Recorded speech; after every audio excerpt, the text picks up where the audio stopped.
મહારાજનું સ્વાગત કરી ભવ્ય શોભાયાત્રાનું ભાભરના ભાવિક ભક્તો દ્વારા ભવ્ય આયોજન કરવામાં આવ્યું। ભાભરમાં કટાવધામ મહારાજનું સ્વાગત કરી ભવ્ય શોભાયાત્રાનું ભાભરના ભાવિક ભક્તો દ્વારા આયોજન કરવામાં આવ્યું।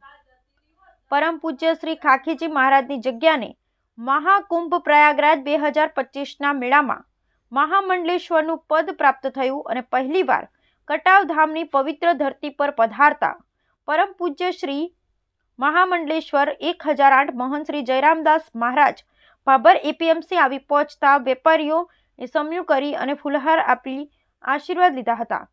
ત્યાર પછી શોભાયાત્રા શ્રી રામ સર્કલ પહોંચતા ભાભર જાગીરદાર સમાજના આગેવાનોએ જય શ્રી રામનો જયઘોષ સાથે પરમ પૂજ્ય શ્રી મહામંડલેશ્વર 1008 મહંત શ્રી જયરામદાસ મહારાજને ફૂલહાર આપી આશીર્વાદ લીધા હતા। શોભાયાત્રામાં ભાભર તાલુકાના ભાવિક ભક્તો બહોળી સંખ્યામાં જોડાયા હતા। Bureau report Satish Chauhan, Bhabhar.